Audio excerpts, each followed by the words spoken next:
अजितदादांच्या प्रती तुमच्या मनामध्ये जो आदर आहे, प्रेम आहे, त्या सगळ्या गोष्टींकडे बघून मोठ्या बहुसंख्येने आपण मतदानाला आलं पाहिजे आणि मला विश्वास आहे बारामतीकर नक्कीच त्या ठिकाणी येतील. काही ठिकाणी फक्त जे आम्हाला कळलेलं आहे, लोकांची नावं ज्या बूथवर पाहिजे त्या बूथवर नावं न येता लांबच्या बूथवर नावं तिथं आलेली आहेत, खास करून शहरामध्ये. त्यामुळे लोकांना अजून एक मला सांगायचं आहे की दादांचे जे कार्यकर्ते असतील, जे आपल्या सेवेसाठी आपल्या वॉर्डमध्ये त्या प्रभागामध्ये असतील, त्यांना थोडंसं तुम्ही भेटा. तुमचं नाव कुठं आलं आहे तिथं जाऊन लांब असलं तरी मतदान करा आणि सुनेत्रा काकींना खूप चांगल्या मताधिक्याने तुम्ही निवडून द्या. काही प्रमाणात आत्तापर्यंत झालेलं मतदान हे नक्कीच चांगलं आहे, पण काही जे हातावर पोट असणारे लोक असतात, जे शेतामध्ये काम करतात, कष्टकरी असतात, संध्याकाळच्या वेळेस ते सुद्धा मोठ्या बहुसंख्येने मतदानाला येतील. मी सर्व व्यापाऱ्यांचे आभार व्यक्त करतो की बारामती शहरामध्ये व्यापारी संघटनेने एक चांगला निर्णय घेतलेला आहे.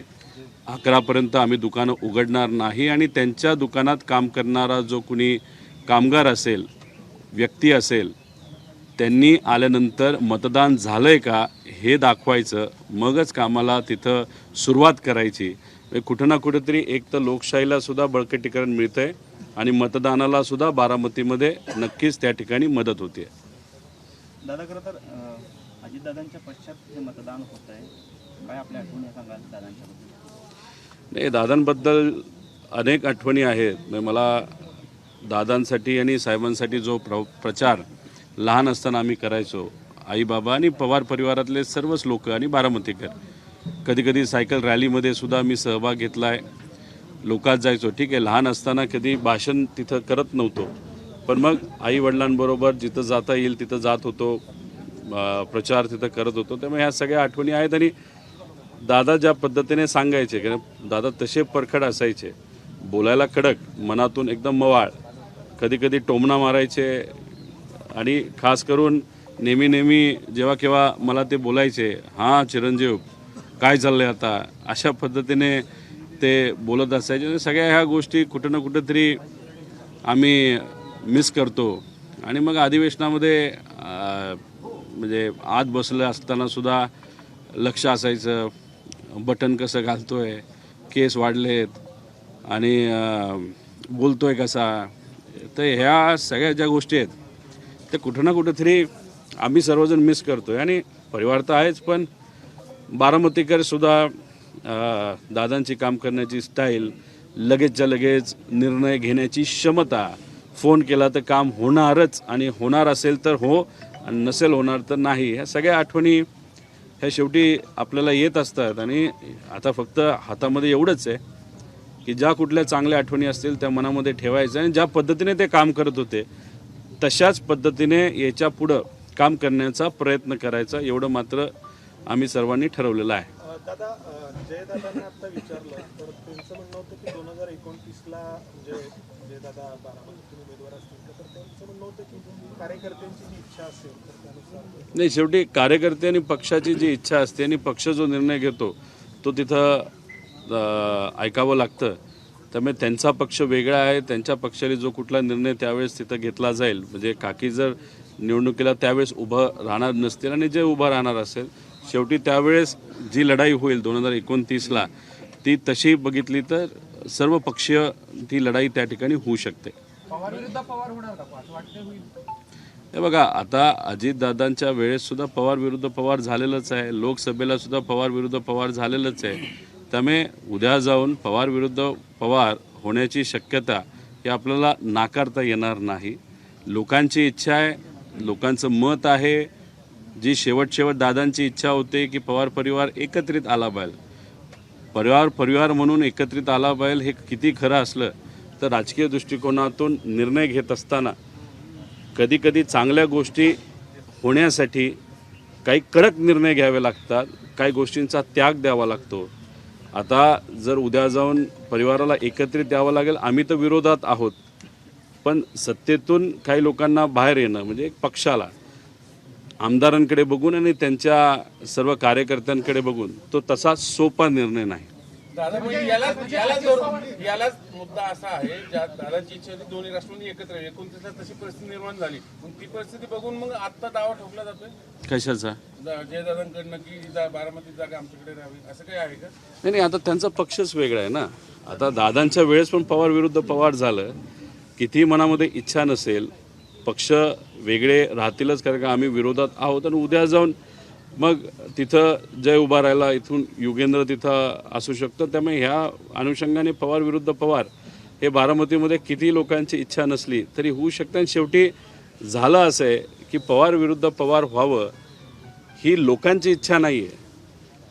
पण जे पवारांकडे बघत असताना चांगल्या दृष्टिकोनातून बघत नाही, पवार परिवाराचं लेगेसी त्यांनी केलेलं जे काही काम आहे, पवार साहेब दादांनी जे काही वलय उभं केलेलं लोकांना सेवा करून हे संपवावं असं अनेक राज्यकर्त्यांची तिथं इच्छा आहे. त्यामुळे त्यांना नक्कीच वाटेल पवार विरुद्ध पवार झालं पाहिजे, पण लोकांना हे वाटत नाही. ह्या दोन गोष्टीमधला हा फरक आहे. विलीनीकरण होणार की नाही? दादा असताना विलिनीकरण होणार होतं. दादा असताना विलीनीकरण झालं असतं तर मी तुम्हाला आत्ता आत्मविश्वासाने सांगतोय 2029चे या राज्याचे मुख्यमंत्री हे दादा 100% त्या ठिकाणी झाले असते. आणि मग आता दादा आज नसल्यामुळे दादांची इच्छा ती होती आणि दादाच आज नसतील. दादा खऱ्या अर्थाने पुढाकार घेणारी व्यक्ती त्या परिवारातून होती, नाही तर पक्षातून होती. दादाच नसतील तर आज विलिनीकरणाचा प्रश्न हा उद्भवत नाही आणि निर्माणसुद्धा होत नाही. आम्ही प्रचाराला, आज अनेक लोकांचं म्हणणं आहे तुम्ही प्रचाराला का फिरताय? अरे आमची काहीतरी जबाबदारी दादांच्या प्रती. आज दादा नाहीत आपल्यात, त्यांचा ॲक्सिडेंट कसा झाला, काय झालं हे तर आम्ही शोधतो. जे पण दादा नसताना दादांकडे बघून पोटनिवडणुकीमध्ये लोकांनी निर्णय घेतला असला, भावनिक दृष्टिकोनातून तिथं प्रचाराला येणं हे आम्हाला योग्य वाटलं. तर व्यक्तीच्या प्रचाराला आम्ही त्या ठिकाणी आलेलो आहे. त्याचा अर्थ विलिनीकरण हे काही चर्चेत आहे नाही तर होणार असा त्याचा अर्थ निघत नाही. हे पूर्णपणे आमच्या सगळ्यांचा भावनिक निर्णय होता. पवार साहेबांनी जर तुम्हाला टाकलं किंवा तुम्हाला जर संधी दिली बारामती विधानसभा, तुम्ही लढाल का? कुणी?